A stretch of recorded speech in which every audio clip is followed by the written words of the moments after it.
Hola a todos y todas. En la clase de hoy de Legislación y Gestión de Centros Gerontológicos vamos a ver las políticas sociales, el marco normativo del envejecimiento en España y en la Comunidad Valenciana y finalizaremos este bloque con los recursos asistenciales públicos y privados de la atención gerontológica.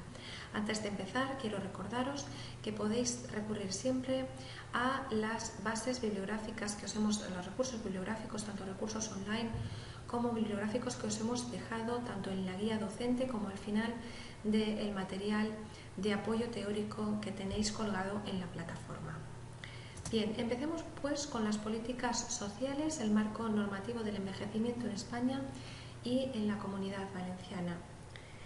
El envejecimiento, que es el tema que nos ocupa, ha sido un tema de interés desde la antigüedad clásica. Podríamos citar innumerables filósofos con Cicerón a la cabeza, quizá porque su reflexión remite a la esencia misma del ser humano, a su fragilidad, pero también a su resistencia y a su deseo de permanencia, es decir, vivir más. Hasta la década de los 80, las ciencias del envejecimiento solo se preocupaban por su enfoque patológico, es decir, cómo alargar la vida con avances médicos.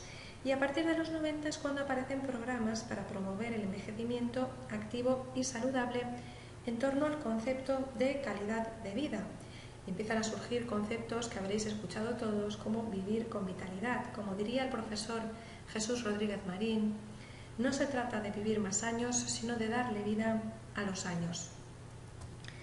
Es innegable que actualmente estamos viviendo un acontecimiento inédito, ya que cada vez el envejecimiento, como decía, es mayor.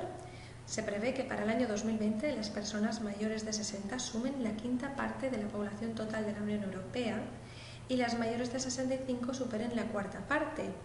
Hace 50 años eran una de cada 14 personas de la población comunitaria. En el caso español, el fenómeno del envejecimiento se observa especialmente acelerado como consecuencia de una mayor longevidad, ya que en menos de 30 años se ha duplicado el número de personas mayores de 65. Este proceso se ve acentuado por la baja tasa de natalidad que se viene registrando desde hace algunas décadas. Esta reducción se registra en España desde mediados de los 70. En concreto, en 1975, la cantidad promedio de hijos era de casi 3 por mujer en edad fértil, mientras que actualmente se sitúa en el 1,2. Los datos actuales en España muestran que la población mayor de 65 se sitúa alrededor del 17% de la población total, con más de 7 millones de personas, de las que aproximadamente un 25% son octogenarias. En este sentido, y según las proyecciones realizadas por el INE, en el año 2050 las personas mayores de 65 estarán por encima del 30% de la población y los octogenarios llegarán a ser más de 4 millones, lo que supondría el 30% del total de la población mayor. Estas estimaciones son aún más pesimistas en estudios internacionales de prospectiva y en las proyecciones llevadas a cabo por la Organización de Naciones Unidas, que sitúan a España en el 2050 como el país más envejecido del mundo, de cuya población el 40% se sitúa por encima de los 60. De ahí la relevancia, como sabemos todos, que ha cobrado la gerontología, disciplina que estudia los problemas biológicos, sociales y económicos. Este incremento afecta a distintos ámbitos de diversa índole. Por un lado, afecta al ámbito sanitario, porque con el aumento del envejecimiento de la sociedad, aunque se fomenta el estudio y práctica del envejecimiento activo y saludable, es inevitable que aumenten como consecuencia también los casos de dependencia, para lo cual deben crearse sistemas alternativos de atención familiar, como ya vimos en el primer punto de este bloque. De índole social, porque se transforma el modelo actual de estructura social, aumenta el nivel cultural en los mayores y cambia el modelo tradicional de familia. También de índole política y electoral, porque los partidos van a tener que tenerles en cuenta en sus programas electorales. De índole urbanística, hay que ir dotando a las ciudades de mayor accesibilidad a estos usuarios. De ahí que surjan programas como Ciudades Amigas de las Personas Mayores. Pero de índole económica, porque aumenta el gasto público, sobre todo en sanidad.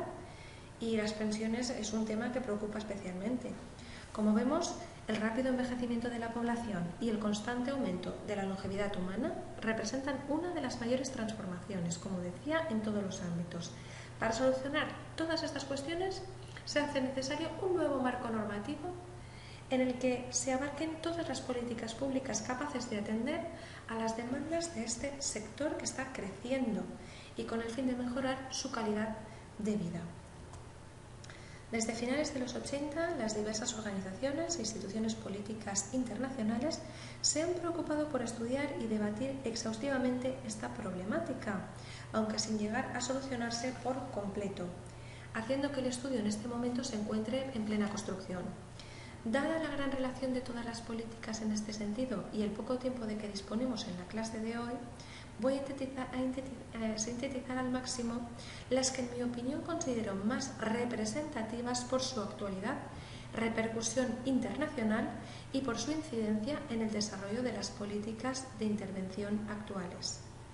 Siguiendo un orden cronológico, vamos a hacer primero referencia a las Asambleas Mundiales de Envejecimiento propuestas por Naciones Unidas. De la primera Asamblea Mundial del Envejecimiento, que se celebra en Viena en el 82, surge el plan, también conocido como Plan de Viena, que es el primer instrumento sobre el tema que contiene una base para la formulación de políticas y programas sobre envejecimiento, en el que se incluye análisis, proyecciones, programas, recomendaciones y políticas de aplicación internacional, regional y nacional. Sin embargo, cabe decir que aunque supone un referente, en la práctica no ha tenido una repercusión mayor, porque Naciones Unidas en ese momento no disponía de un órgano que pudiera dedicar su plena atención a su aplicación. En 1991, la Asamblea General de Naciones Unidas adopta la resolución 46/91 en la que se incluyen los principios de las Naciones Unidas a favor de las personas de edad para dar más vida a los años. Aquí nos encontramos con los principios de independencia, participación, cuidados, autorrealización y dignidad. Independencia en temas como alimentación, vivienda, vestido, atención, salud, ingresos, trabajo y educación. En cuanto a la participación, pues participación en las políticas que les vayan a afectar a ellos. Cuidados, pues en cuanto a los cuidados de salud, pero también de servicios sociales y de servicios jurídicos. Autorrealización, es decir, acceso a recursos educativos, a recursos culturales. En cuanto a dignidad, vivir con dignidad y seguridad y verse libres de explotaciones y de malos tratos. En 1992, Naciones Unidas se reúne para analizar los 10 años transcurridos desde la primera Asamblea Mundial del Envejecimiento y define un conjunto de objetivos mundiales que los marca para el año 2001 que sirviesen de orientación pragmática a las metas amplias del Plan de Acción Internacional sobre el Envejecimiento para acelerar su ejecución. Estos objetivos los podéis ver en la transparencia, entre ellos el apoyo a países en el establecimiento de objetivos nacionales relativos al envejecimiento o la inclusión del tema sobre el envejecimiento en celebraciones, reuniones, etc. Promoción de apoyo a programas de atención y participación de las personas en edad avanzada. Promoción de apoyo para integrar el envejecimiento en los planes y programas nacionales. Viabilización de una cooperación más estrecha entre organizaciones intergubernamentales en relación con el envejecimiento. En la segunda asamblea, celebrada en 2002, se adoptan dos documentos clave. Por un lado, la Declaración Política y el Plan de Acción Internacional sobre el Envejecimiento, además de una serie de recomendaciones sobre las personas de edad y el desarrollo, el fomento de la salud y el bienestar en la vejez y sobre la creación de un entorno propicio favorable para ellos. El plan de acción para las personas mayores lo que se proponía era alcanzar la igualdad de oportunidades a través del desarrollo de un sistema integral de protección económica, sanitaria a las personas en situación de dependencia, al tiempo que promovía la autonomía y participación plena y activa de las personas mayores en la comunidad. En segundo lugar, la cooperación mediante la creación de una comisión interministerial de coordinación de políticas a favor de las personas mayores y la creación de un consejo de universidades de mayores. En tercer lugar, la formación especializada implementando programas específicos para mejorar la capacitación de los cuidadores no formales. el diseño de programas formativos para el fomento de relaciones intergeneracionales, la superación de estereotipos negativos y la promoción del voluntariado. Y en última instancia, este plan intenta potenciar la información e investigación, que incluye una serie de actuaciones dirigidas a informar a la sociedad sobre el colectivo de mayores y a impulsar la investigación gerontológica.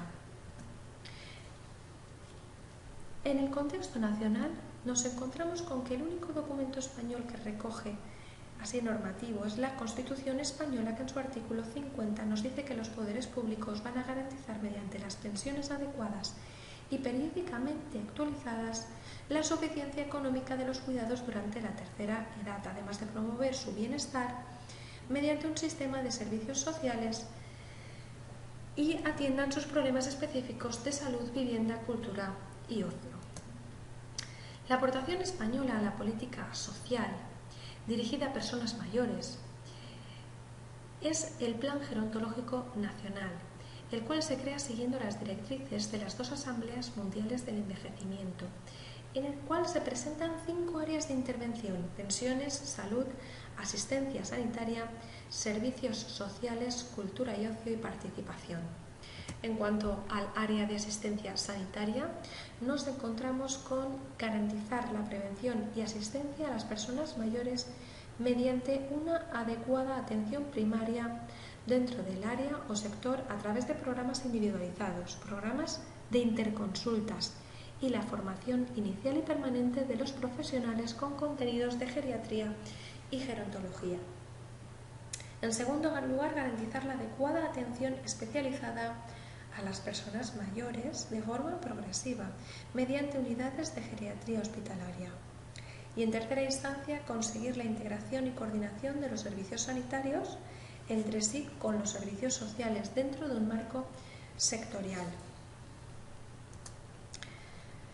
También de ámbito internacional existen otra serie de documentos, además de las Asambleas Mundiales del Envejecimiento, como decía, que son la Declaración sobre Políticas Integrales para Personas con Discapacidad y Adultos Mayores en el área iberoamericana.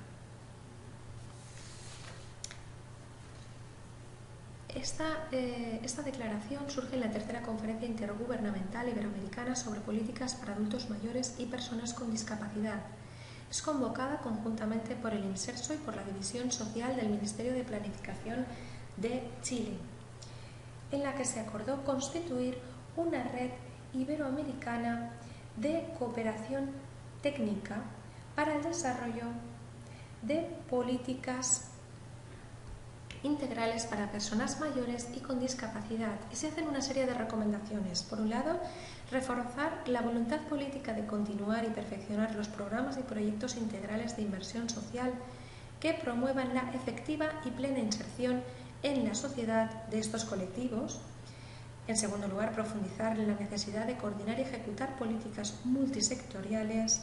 En tercer lugar, enfatizar en la importancia de incorporar a políticas y programas las particularidades propias de cada grupo y investigar y profundizar en los estudios relativos a la problemática del envejecimiento y la vejez, con especial énfasis en sus consecuencias psicosociales.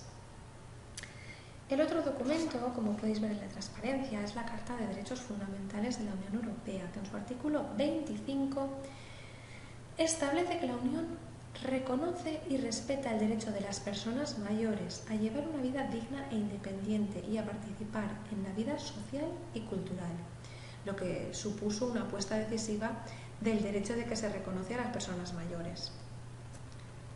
Bien, el 27 de febrero de 2014, en la sede del INSERSO, se presenta un documento: Propuestas para el desarrollo de las orientaciones del Consejo de la Unión Europea relativas a personas mayores en el marco de la Jornada Sociedad y Mayores, analizado por Julio Iglesias de Usel, catedrático de Sociología de la Universidad Complutense de Madrid, por Julio Sánchez Fierro, asesor del Ministerio de Sanidad, Servicios Sociales e Igualdad, por Francisco Javier Iriarte, coordinador del Grupo de Trabajo para el Estudio de las Propuestas del Consejo Estatal para Personas Mayores, y por José María Alonso Seco, consejero técnico del INSERSO y coordinador de este documento.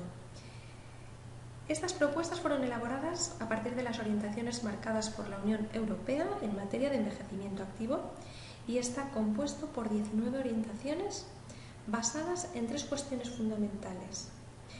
1. ¿Qué preocupa a los mayores? 2. ¿Qué cuestiones quieren trasladar a los poderes públicos y a la sociedad? Y 3. ¿Qué actuaciones esperan de esos poderes y de la sociedad civil? Las recomendaciones son en medidas para fomentar la autonomía y servicios adaptados, propuestas en materia de empleo, medidas y propuestas de actuación referidas a las personas mayores, en el ámbito de la discapacidad y propuestas a la no discriminación, igualdad de oportunidades y atención a situaciones de mayor vulnerabilidad. Bien, en cuanto a medidas para fomentar la autonomía y los servicios adaptados, nos encontramos con que las administraciones públicas deben fomentar estudios, medidas, proyectos y buenas prácticas para conseguir que las personas mayores residan en entornos urbanos o rurales, consigan su principal deseo, que es vivir en casa. Para ello, habilitar líneas de subvención para el arreglo de esas viviendas que lo necesiten, promover el equipamiento de viviendas tutelados o nuevos modelos de viviendas que respondan a las necesidades sociales, extender la ayuda a domicilio a las tareas extradomésticas, que el servicio de teleasistencia llegue a todos los mayores que viven solos. En cuanto a propuestas en materia de empleo, pues apuestan por una formación continuada y los cursos de reciclaje para trabajadores mayores de 50, promoción de los mayores como activos para las empresas, fomentar el trabajo por cuenta propia y ajena, facilitar el tránsito a la jubilación mediante una transformación específica y la flexibilización de la actividad y considerar un retiro gradual, es decir, el trabajo a tiempo parcial, horarios flexibles y el trabajo voluntario o comunitario. En cuanto a medidas y propuestas de actuación referidas a personas mayores, nos encontramos, por un lado, con la promoción del desarrollo individual, es decir, la autonomía personal, asegurar su acceso inmediato a los servicios, facilitar el desarrollo de grupos de autoayuda, impulsar el reconocimiento de su contribución a los trabajos no remunerados, incidir en la vida sexual activa, impulsar su implicación en movimientos ciudadanos y asociativos. En el ámbito de la discapacidad nos encontramos con que la propuesta es extender entre las personas mayores con discapacidad una cultura activa de derechos humanos, promover los programas de estimulación cognitiva, desarrollar prestaciones, productos de apoyo y servicios de sistema para la autonomía y atención a la dependencia que se adapten a cuáles son las necesidades reales de estas personas que se encuentran en situación de discapacidad. Además de promover programas de investigación en este ámbito, impulsar medidas formativas que protejan este sector, desarrollar acciones que fomenten el acceso y participación de estas personas en actividades culturales.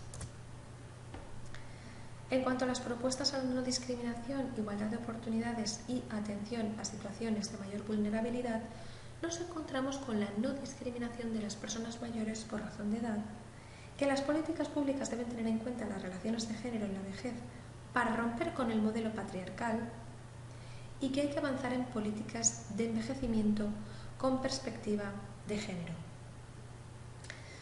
Bien, según César Antón, director general del IMSERSO, estas propuestas suponen una oportunidad para que los mayores puedan participar en todos los ámbitos.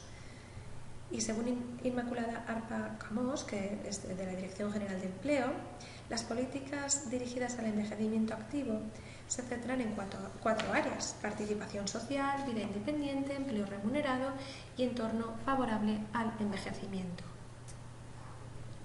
Desde la Comisión Europea, algunas de las acciones que se están llevando a cabo son, entre otras, el Grupo de Protección Social, entornos amigables con las personas mayores, la Asociación Europea para la Innovación sobre un envejecimiento activo y saludable y la Estrategia Europa 2000. No podemos abandonar el marco normativo sin destacar que la consolidación de un sistema nacional de salud que con la Ley General de Sanidad del 86 se protege de manera universal la gran mayoría de las contingencias sanitarias. Y además, la aprobación de leyes de servicios sociales por parte de las comunidades autónomas han significado una potenciación de una red pública de servicios sociales comunitarios y especializados que impulsan un nuevo protagonismo por parte del sector público como regulador, financiador y proveedor de servicios sociales. Como decía, en las comunidades autónomas lo que sucede es que hay una descentralización administrativa y, por tanto, son los responsables de los planes sociosanitarios.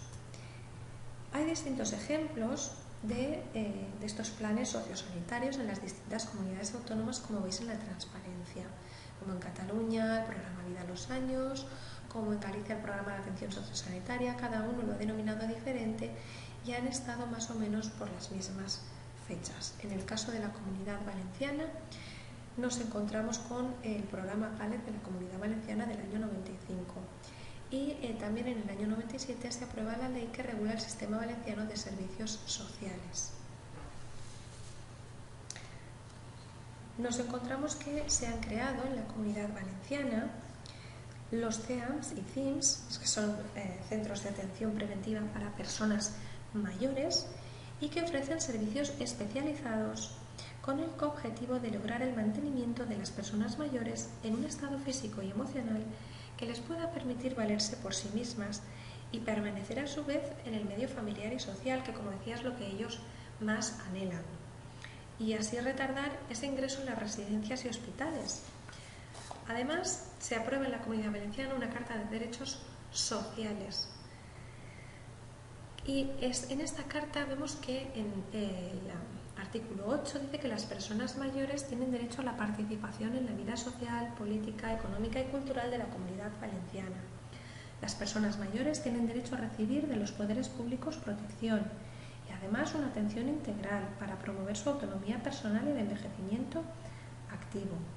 Una protección integral de las personas mayores en el ámbito de la Comunidad Valenciana que va a tener como finalidad garantizar los derechos civiles, políticos, sociales, económicos y culturales, siempre, como vemos, repitiendo que como principio el derecho a la autonomía personal. Las políticas de la Generalitat en esta materia tienen un carácter transversal, según dice la ley, especialmente en el ámbito sanitario, social y cultural. Para finalizar este apartado sobre políticas sociales y el marco normativo, cabe destacar que las administraciones españolas, tanto la central como la autonómica como local, comparten plenamente la preocupación por atender a las personas mayores, entendiéndolas como un grupo muy diferenciado, tanto en lo que se refiere a sus exigencias como a sus necesidades y condiciones de vida, por lo que es necesario, para el diseño de las políticas sociales para los mayores, es necesario tenerlas en cuenta. En España, la vida de las personas mayores ha mejorado considerablemente en los últimos 30 años y esto hace que la demanda de calidad en los servicios sociales sea mayor desde el marco de los derechos sociales y de la importancia de la persona. Como decíamos al principio, aunque la tercera edad no debe asociarse a patología o dependencia, sí que es cierto que no podemos obviar que hay un sector de la sociedad que va a estar en esta situación y que más demandas va a tener en este sentido. Y esta es una de las mayores preocupaciones de nuestros mayores, llegar a ser dependientes, sobre todo por el cambio que se ha producido en la estructura familiar. De ahí que sean necesarios los recursos asistenciales, tanto públicos como privados, de la atención gerontológica. La realidad actual de las personas mayores lo que conlleva es una situación carencial de determinados colectivos, incremento, por tanto, del estado de bienestar, que conllevará un mayor gasto público, compromisos políticos y prestaciones sociales. Esto supone que sea una preocupación social prioritaria porque es una sobrecarga del sistema económico para cubrir las necesidades básicas. Desde el final de la Segunda Guerra Mundial y con el surgimiento de las sociedades democráticas surge un cambio en la orientación de las políticas sociales, dando lugar al conocido como estado de bienestar y, por tanto, al concepto de bienestar social con el fin de mejorar la calidad de vida de los ciudadanos. Dicho bienestar social estaba dirigido hacia los sectores más vulnerables de esta sociedad. Entre ellos están nuestros mayores. El bienestar de las personas, entendido como necesidades, preferencias y recursos, ha conllevado un incremento de la esperanza de vida en torno a unos 30 años desde principios del siglo pasado. Sin embargo, que se viva más supone una mayor probabilidad de que aparezcan afecciones y, por tanto, que estas personas pasen a estar en situación de dependencia. Y supone una de las mayores preocupaciones, como decía, de nuestros mayores, sobre todo por los cambios que se han producido en la estructura familiar. Y aunque se está intentando conseguir que una mejora de la calidad de vida de las personas mayores evite el uso de algunos servicios y se implanten servicios con perspectivas preventivas, no se puede obviar la importancia de los recursos asistenciales que son necesarios. La mayor parte de los mayores espera poder vivir en su casa, siempre tal y como lo ha hecho hasta el momento, incluso siendo conscientes de que en algún momento van a necesitar ayuda. Hoy en día nos encontramos con distintos servicios de atención social, tales como ayuda a domicilio, viviendas tuteladas, telealarma domiciliaria, programas de convivencia intergeneracional, centros de día, residencias, asistencia sanitaria y diaria a la salud del mayor, nutrición, así como toda una serie de programas especiales y proyectos piloto que están pensados para servir al mayor en los distintos ámbitos y formar lo que se ha denominado como la empresa de la tercera edad.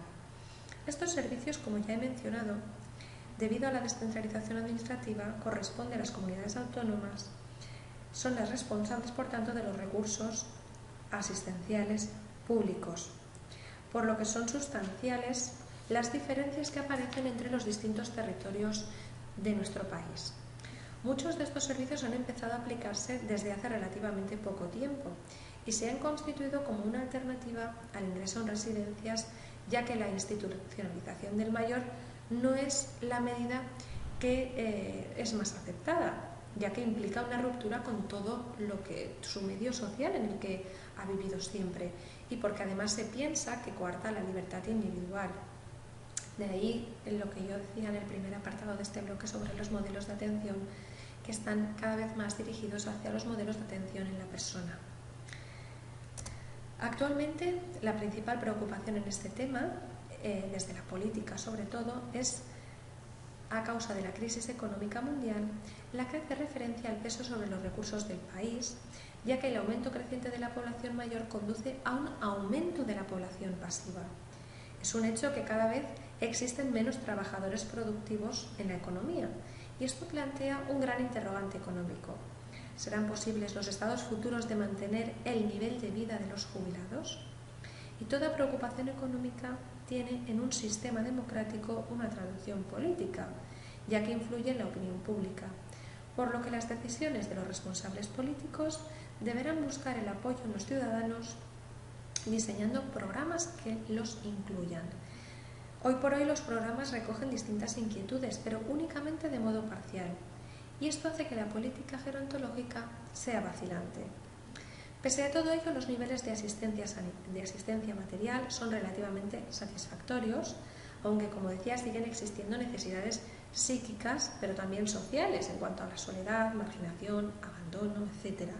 Y los recursos asistenciales, por ello, lo que hacen es que intentan cubrir esas necesidades primarias. Los gastos públicos en programas para mayores se engloban dentro de 4 categorías, como vemos en la transparencia: mantenimiento de ingresos, vivienda y asistencia de energía, seguro social, servicios médicos y servicios sociales.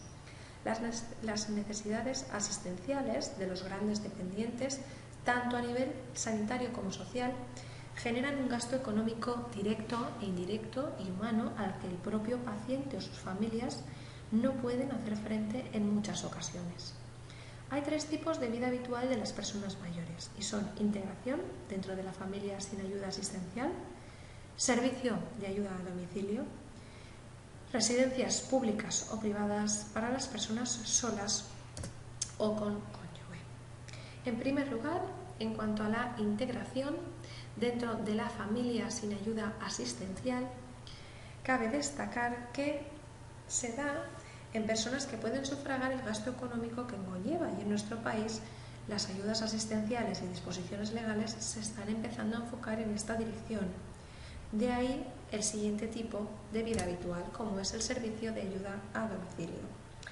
Es una ayuda que cabe decir que es individual, que se ocupa, entre otros, de los problemas relacionados con las personas mayores y en cuyo caso se realiza a través del inserso o de entidades religiosas, privadas, ayuntamientos, comunidades autónomas, cajas de ahorros. Se trata de ayudas que conllevan las tareas, por ejemplo, de lavandería, aseo, compra de alimentos, sustitución temporal de un familiar directo, limpieza del hogar, entre otros.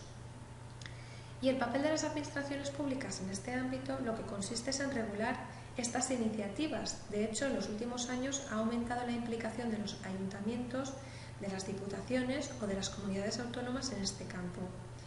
En muchas ocasiones, por una salud precaria, por problemas familiares o por escasos recursos económicos, se hace necesario que nuestros mayores tengan que ir a residencias públicas o privadas para personas solas o con cónyuge.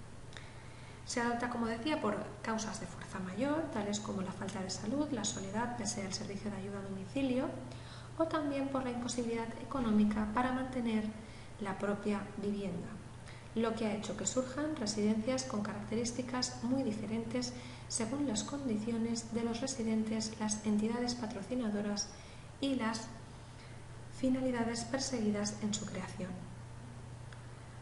El problema que surge respecto a las residencias hace referencia a las grandes diferencias, como decía, entre las diferencias entre comunidades autónomas, sobre todo en cuanto al número de plazas disponibles.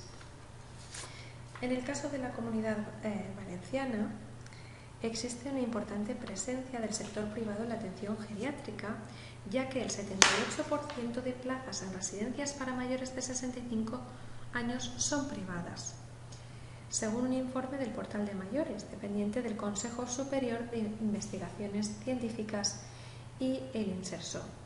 Este estudio revela que la Comunidad Valenciana es la tercera comunidad tras Cantabria y Cataluña con mayor penetración de capital privado en la atención de la tercera edad, por lo que se hace cada vez más necesario el diálogo y la concertación entre administraciones públicas y los sectores de iniciativa privada.